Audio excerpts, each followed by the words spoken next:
서울파이낸스 박시영 기자 최근 유가 하락에 따른 재고평가 손실과 정제마진 하락 등으로 3분기 정유업계의 수익성이 시장 전망치를 밑돌 것이란 분석이 나온다. 11일 업계에 따르면 지난 7월 1일 107.89달러였던 두바이유는 최근 하락세를 보이며 지난 9월 26일 81.93달러를 기록했다. 이는 올해 1월 13일 이후 가장 낮은 가격이다. 정유사들은 두바이 등에서 원유를 매입한 뒤 유조선으로 1개월여에 걸쳐 운반해온다. 이 기간 유가가 하락하게 되면 정유사들은 비싼 값에 산 원유를 상대적으로 싼 값에 팔아야 하는데 이를 재고평가 손실이라고 한다.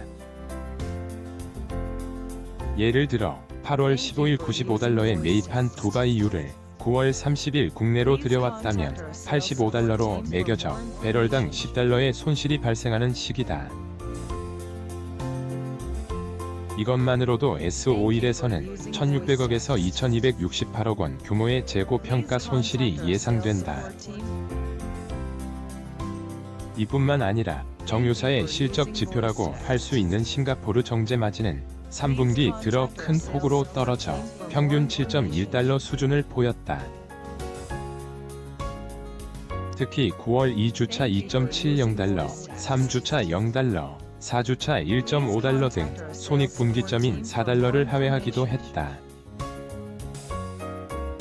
증권시장에서는 이 같은 요인들로 인해 SK이노베이션의 3분기 매출 19조 6,812억 원, 영업이익은 1조 723억 원을 기록할 것으로 전망했다.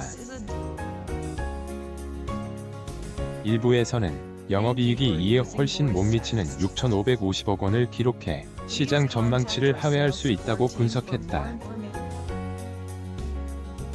S-오일도 시장 전망치가 매출 10조 9,801억 원, 영업이익 7,285억 원으로 집계됐지만 일부 전문가들은 영업이익을 3,888억 원에서 5,181억 원 수준으로 보고 있다.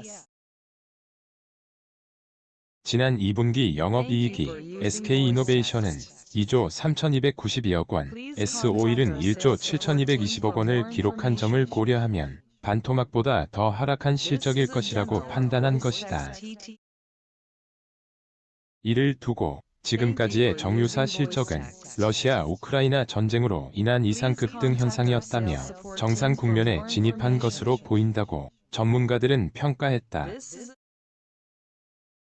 황교안 유안타증권 연구원은 올해 3에서 8월 이어졌던 러시아발 정제마진 이상 급등 현상은 마무리돼 정상 국면에 진입했다며 그렇다고 하락 추세 진입은 아니다. 또 글로벌 정유 업황은 평균 이상 수준에서 머물 것으로 예상된다고 말했다. 분기 실적도 겨울철 에너지 수요라는 계절적 요인과 석유 수출국 기구의 200만 배럴 감산 등으로 유가가 상승 반전하면서 개선될 것으로 분석된다.